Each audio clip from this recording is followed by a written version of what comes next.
Assalamualaikum warahmatullahi wabarakatuh. Alhamdulillahi rabbil alamin. Wassalatu wassalamu ala asyrafil mursalin wa ala alihi wa sahbihi ajma'in. Wa man tabi'ahum bi ihsanin ila yaumiddin. Amma ba'd. Fattaqullaha la'allakum tuflihun. اللهم علمنا ما ينفعنا وانفعنا بما علمتنا وزدنا علما. اللهم جنبنا ما يضرنا في ديننا ودنيانا يا أرحم الراحمين.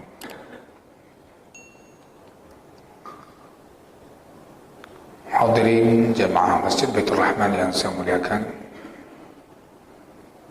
kembali kita melanjutkan pembahasan hadis bab muraqabah yang terdapat dalam kitab Riyadhus Shalihin min kalam Sayyidil Mursalin yang disusun oleh Al-Imam An-Nawawi rahimahullah ta'ala wa nafa'ana Allah bi'ulumihi fid dharain. Amin ya rabbal alamin. Pada pertemuan yang lalu kita telah membahas panjang lebar sabda Rasulullah sallallahu alaihi wasallam yang terdapat dalam hadis Ibn Abbas radhiyallahu anhu, وَاعْلَمْ أَنَّ الْأُمَّةَ لَوْ اجْتَمَعَتْ عَلَى أَنْ يَنْفَعُوكَ بِشَيْءٍ لَمْ يَنْفَعُوكَ إِلَّا بِشَيْءٍ قَدْ كَتَبَهُ اللَّهُ لَكَ وَإِنِ اجْتَمَعُوا عَلَى أَنْ يَضُرُّوكَ بِشَيْءٍ لَمْ يَضُرُّوكَ إِلَّا بِشَيْءٍ قَدْ كَتَبَهُ اللَّهُ عَلَيْكَ. Ketahuilah bahwasanya kalau semua umat ini berkumpul untuk memberikan manfaat kepadamu, maka sungguh mereka sedikit pun tidak akan mampu memberikan manfaat kepadamu kecuali atas sesuatu yang telah Allah tetapkan dalam takdirnya itu bagimu. Begitu juga sebaliknya, mereka tidak akan mampu memberikan kemudaratan, bahaya kepadamu kecuali sesuatu yang Allah Subhanahu wa ta'ala telah tetapkan itu terjadi bagimu. Ini sudah kita bahas panjang lebar sampai dengan beberapa kisah bagaimana husnudzonnya seorang hamba kepada Allah Subhanahu wa ta'ala merupakan suatu keharusan dan merupakan tingkatan ibadah yang makamnya memiliki makam yang begitu tinggi. Hadirin berbahagia, kemudian kita melanjutkan kepada kalimat berikutnya, yaitu rufi'atil aqlam wa jaffatis suhuf. Ini berkaitan dengan ketetapan yang sudah Allah tetapkan bagi kita, takdir yang sudah ditulis, itu sudah berlaku jauh sebelum kita dilahirkan bahkan. Maka rufi'atil aqlam wa jaffatis suhuf, arti bahasanya adalah pena telah diangkat, lembaran catatan pun telah kering. Ya, rufi'atil aqlam wa jaffatis suhuf. Ini menjelaskan tulisan takdir itu sudah selesai. Ya, rufi'atil aqlam wa jaffatis suhuf. Pena telah diangkat, lembaran catatan pun telah kering. Artinya sudah selesai urusan penetapan takdir kepada kita. Jadi manusia membuat apapun kepada kita tidak akan pernah bergeser dari takdir yang telah Allah Subhanahu wa ta'ala tuliskan. Ini juga sebagaimana terdapat dalam hadis Umar radhiyallahu anhu yang lalu. Begitu juga terdapat dalil-dalil yang mutawatir, ya, bahwasanya Allah Subhanahu wa ta'ala telah menentukan takdir-takdir makhluknya. Ya, sebagaimana hadis dalam hadis Ibnu Amr juga menyebutkan hal yang sama radhiyallahu anhuma, annahu sallallahu alaihi wasallam, bahwasanya Nabi sallallahu alaihi wasallam menegaskan, kataballahu maqadir al-khalaiqi qabla an yakhluqa as-samawati wal ard bi 50,000 sanah. Allah Subhanahu wa ta'ala telah menuliskan, artinya telah menetapkan takdir-takdir makhluknya, ciptaannya ini, sebelum diciptakan langit dan bumi selama 50,000 tahun. Ya, sudah ada itu semua. Saya dan kita semua jemaah sekalian itu sudah selesai penetapan takdirnya. Hadis riwayat Muslim. Begitu juga dalam hadis riwayat Tirmidzi dari Nu'man bin Bashir radhiyallahu anhu dengan sanad yang sahih, bahwasanya Nabi sallallahu alaihi wasallam mengatakan, "Inna Allah kataba kitaban qabla an yakhluqa as-samawati wal ard bi-alfi 'am. فأنزل منه آيتين ختم بهما سورة البقرة ولا يقرآن في ثلاث ليال فيقربها الشيطان." Juga menegaskan tentang takdir sudah dituliskan kepada makhluknya sebelum diciptakan langit dan bumi seperti 2000 tahun. Nah, di hadis ini juga menjelaskan tentang fadilah surah Al-Baqarah. Barang siapa yang bacanya di rumah itu selama 3 malam, maka rumah itu tidak akan didatangi oleh syaitan. Hadirin berbahagia, kemudian ini menunjukkan juga begitu agungnya, besarnya pembahasan masalah takdir Allah Subhanahu wa taala. Maka nyamannya hati-hati orang beriman, bedanya hati orang muslim dengan hati bukan orang muslim, hati orang mukmin dengan hati bukan orang mukmin. Dah hidupnya nyaman, semua dah mentok, ini sudah Allah takdirkan. Dia berusaha. Nah, ini sebenarnya iman kepada takdir juga memberikan motivasi hidup. Allah Subhanahu wa taala tidak memberitahu kepada kita apa saja yang telah ditetapkan kepada kita dalam kehidupan kita sehari-hari. Nah, mungkin ada pun kita tahu, kita enggak ada lagi yang berurusan untuk mencari rezeki dan sebagainya. Mungkin salat pun enggak ada, kajilah dan neraka, kita fikir. Akan tapi tidak demikian. Inilah yang usaha kita, karena kita tidak tahu. Namun Allah Subhanahu wa taala akan mudahkan sesuatu yang mudah yang telah ditetapkan bagi hamba itu. Baik, di sini kalimat berikutnya, ta'arraf ila Allah fi ar-raqa ya'rifka fi shiddah. Ya'rifka fi shiddah, bukan ya'rifuka, karena jawab amar. Ta'arraf ila Allah fi ar-raqa. Jadi diperintahkan kita untuk mengenal Allah Subhanahu wa taala ketika dalam keadaan senang, lapang. Ya'rifka fi shiddah, maka dia akan mengenalmu ketika kamu dalam keadaan sulit. Dibilang dalam keadaan senang dulu ni, karena kalau keadaan sulit tu banyak maka tengah payah hidup, tengah berat hidup, le tak oi. Si gameng, si lemong kan. Lagi ngai laut tapu pakat tok udara kalian haba kata tenang kalian ngai dengan laut tengah mengkarana dempu sang kepegalak ya, kan? Tapi begitulah mengenal Allah Subhanahu wa taala di kala senang ini, yang kadang lebih banyak manusia lalai kerana tengah senang ya. Kalau sedang sulit itu memang tidak ada tempat kembali kecuali kepada Allah Subhanahu wa taala. Itu mudah teringat, kan? Maka kenallah Allah Subhanahu wa taala ketika engkau dalam keadaan senang, lapang, mudah, maka kamu akan dikenal ketika kamu dalam keadaan sulit. Bagaimana seorang hamba itu mengenal Tuhannya? Jadi ada dua macam. Yang pertama, dia mengenal secara umum, ya, pengetahuannya secara umum, yaitu meyakini, membenarkan dan mengimani, ya. Dia berikrar, ya. Kemudian membenarkan serta mengimani Allah Subhanahu wa taala. Ini sifatnya umum. Ada yang sifatnya lebih khusus, istimewa, yaitu kecondongan hati kepada Allah Subhanahu wa taala secara total. Ya, secara keseluruhan. Dan dia nyaman hatinya, tentram dengan mengingat Allah Subhanahu wa taala. Dan bahkan malu kepada Allah Subhanahu wa taala. Dia Allah itu sesuatu yang paling berwibawa dalam hidupnya. Dia ini mengenal secara lebih istimewa, lebih khusus dibandingkan mengenal umum. Kalau orang mengenal umum semua tahu. Saya beriman kepada Allah, kan gitu. Beriman kepada Allah, saya membenarkan. Tapi kalau orang mengenal Tuhannya, Allah Subhanahu wa taala secara lebih khusus, ini hatinya selalu condong. Kecondongan hati kepada Allah Subhanahu wa taala secara keseluruhan. Bahkan dia malu, ada muncul rasa malu kepada Allah.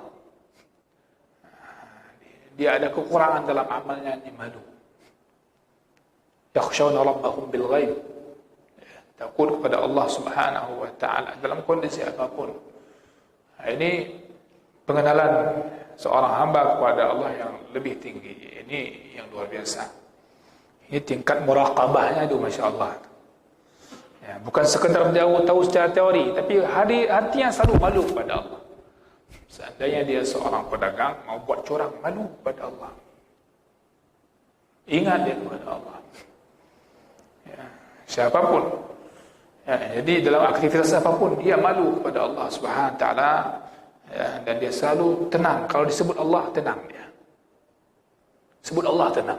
Dia menyebut Allah, tenang. Ya, terlebih di bulan Ramadan, ya, terlebih di bulan Ramadan.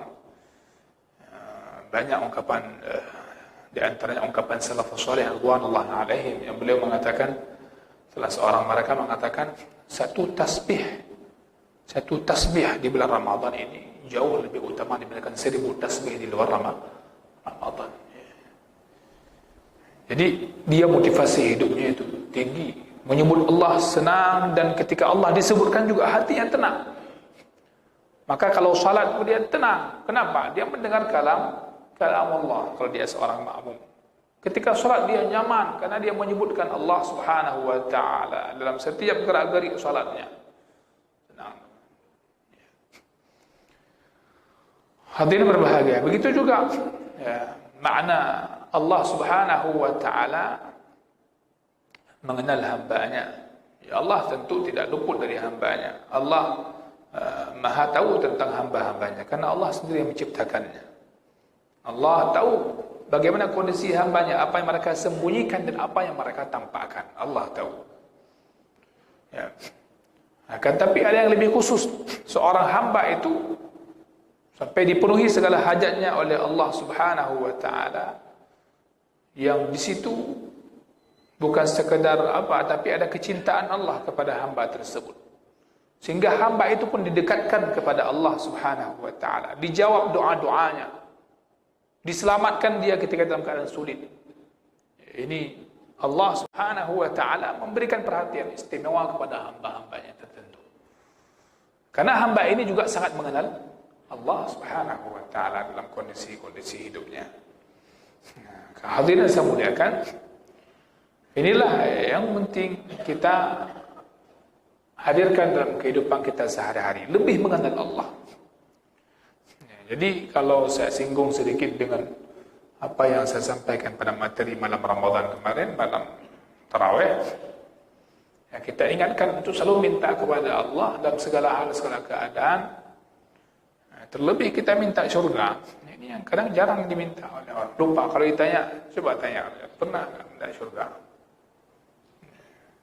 Berapa kali minta syurga? Padahal itu rahasianya luar biasa. Kalau seorang hamba minta syurga kepada Allah, Allah akan mudahkan bagi hamba ini untuk menjalankan segala amal-amal yang mendekatkan dia kepada syurga Allah Subhanahu wa taala. Ada makna di balik itu. Ketika seorang hamba dia minta, Allahumma inni as'alukal jannah, ya Allah aku mohon syurga kepadamu. Kira-kira apa? Allah akan siapkan keadaan segala kemudahan bagi dia untuk mudah melakukan segala amal-amal yang akan membuat dia destinasi akhirnya adalah syurga. Ya, itu fikir kiban, luar biasa. Ya, jadi hadir berbahagia, maka dikatakan faman arafallaha fil raha arafahu Allah fi syiddah. Ya, jadi di antara hal kesulitan yang paling sulit di hidup kita adalah nanti kehidupan di hari kiamat. Ketika seorang hamba mengenal Allah di dunia dalam keadaan senang-senangnya dia, maka nanti Allah pun mengenal hamba-Nya ini dalam maknanya di hari kiamat nantinya dalam keadaan sulit dan payah. Ya, kita pahami bersama, sesulit apapun hidup di dunia itu tidak seberapa dibandingkan sulitnya kehidupan akhirat. Ya, sesulit apapun kehidupan dunia itu tidak seberapa jika dibandingkan kehidupan di akhirat yang paling sulit.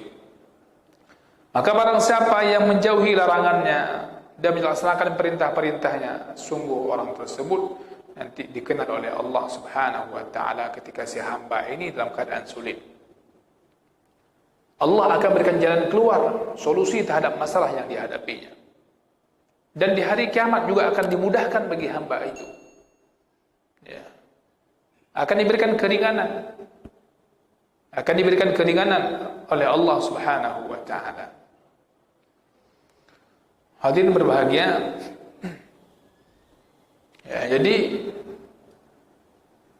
kalau kita lihat agama ini, mana ada yang sulit? Yang sulit karena kita enggak minta tolong kepada Allah Subhanahu wa taala. Salat subuh 2 rakaat. 2 rakaat cuma. Ya. Andaikan musim dingin pun cuma 2 rakaat juga enggak bertambah dia. Salat zuhur 4 rakaat, maghrib 3 rakaat. Dari 24 jam Allah berikan waktu cuma berapa rakaat sepanjang kewajiban salat. Ya. Tapi kenapa itu menjadi berat? Karena kita akan berpangku dan ada kadang hanya bersandar kepada kekuatan diri kita, enggak pernah bersandar kepada Allah Subhanahu wa taala. Padahal ibadah itu hendaknya kita selalu minta tolong kepada Allah Subhanahu wa taala. Hadirin berbahagia, maka orang yang merasa nyaman dengan salatnya di dunia, insyaallah dia akan merasa nyaman dengan kehidupan yang sulit ketika di akhirat nantinya. Ketika orang dalam kesulitan, Allah akan berikan kenyamanan bagi dia, tidak sulit bagi dia.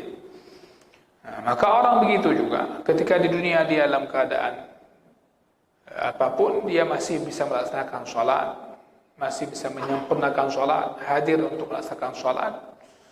Tentu ini tidak ada yang luput bagi Allah. Tidak ada yang luput bagi Allah. Allah Subhanahu wa taala akan berikan ganjaran pada orang tersebut. Bahkan ini menjadi teman terbaik bagi orang ini ketika dalam kuburnya, bahkan setelah dia dibangkitkan. Ini Bapak, Ibu sekalian, ini kan semua kita ini adalah orang-orang yang akan didatangi oleh kematian. Ya. Semua kita akan didatangi oleh kematian. Ya, tinggal waktunya saja berbeda. Maka hal-hal ini seperti ini harus diingatkan. Karena manusia ini suka lalai dia. Suka lalai. Coba ingat-ingat diri kita dalam satu hari pernah berapa kali ingat mati. Ya, karena ingat mati ini mendongkrak seseorang, mendorong seseorang itu untuk beribadah. Ya. Ingat dia. Ya. Kalau dalam seminggu tak pernah ingat mati, sekali setahun pun tak pernah ingat mati, ini bahaya. Hadirin berbahagia. Ya. Berikutnya kita lihat sebuah gambaran yang terjadi pada seorang Nabi Allah Dhinnun alaihissalam. Kita kan Nabi Yunus, ketika beliau dalam perut ikan. Al-hut ini ikan besar, Pak. Fi batn al-hut. Dikatakan al-hut sama al-wahwa. Al-hut ini ikan besar. Ketika Nabi Yunus alaihissalam dalam perut ikan itu, ini keadaan sulit. Maka Allah Subhanahu wa taala selamatkan Nabi Yunus alaihissalam. Allah sebutkan وَذَنُّونِ إِذْ ذَهَبَ مُغَاضِبًا فَظَنَّ أَن لَّن نَّقْدِرَ عَلَيْهِ فَنَادَىٰ فِي الظُّلُمَاتِ أَن لَّا إِلَٰهَ إِلَّا أَنتَ سُبْحَانَكَ إِنِّي كُنتُ مِنَ الظَّالِمِينَ فاستجبنا له ونجيناه من الغم وكذلك ننجي المؤمنين.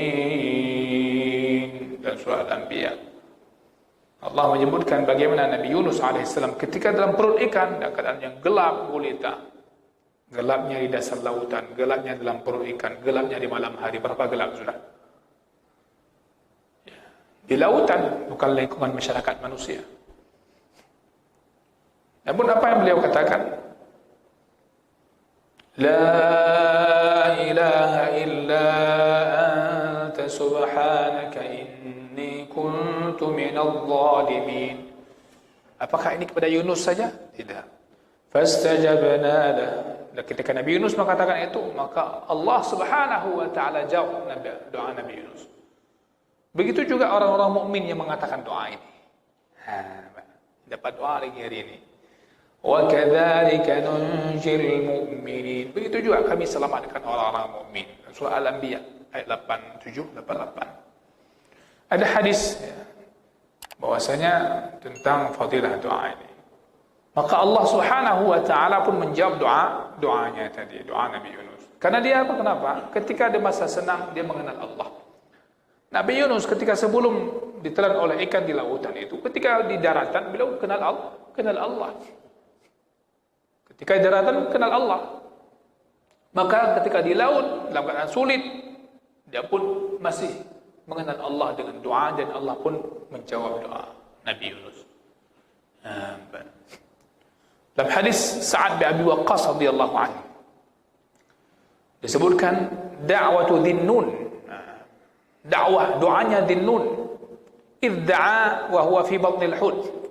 Yang mana ketika itu beliau ketika berdoa dalam perut ikan mengatakan la ilaha illa anta subhanak. Ya.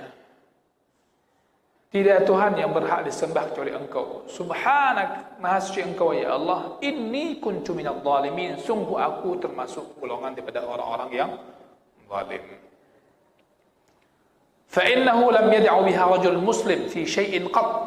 Sungguh doa itu tidaklah ketika seorang muslim berdoa dalam hal sesuatu apapun, ketika dia berdoa dengan doa tadi, illa stajaballahu lah, melainkan Allah subhanahu wa ta'ala pasti mengistijabah, menjawab doa hamba itu.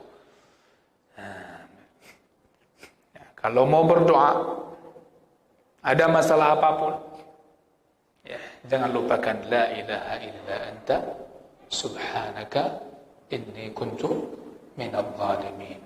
La ilaha illa anta subhanaka inni kuntu minadh dhalimin. Allah jawab doa kita. Ya, hadis riwayat Tirmidzi dan sanadnya sahih. Ya, jadi Allah sebutkan dalam Al-Quran. Kenapa itu berlaku bagi orang mukmin? Ya, berlaku. Demikianlah kalau mereka mengatakannya. Subhanallah. Hadirin berbahagia. Ini bagian juga bagaimana husnudzan kita kepada Allah. Merasa selalu diawasi oleh Allah Subhanahu wa ta'ala. Mudah-mudahan kita ingat semua hadis ini, doa ini. La ilaha illa anta subhanaka inni kuntu minadh dhalimin. Dikatakan barang siapa yang mengatakan doa tersebut, maka Allah pasti menjawab doanya. Kalau mau lihat ayatnya boleh buka surah Al-Anbiya ayat 88 nanti. Baca doanya di situ. Dari mulai kalimat la ilaha illa anta subhanaka inni kuntu minadh dhalimin.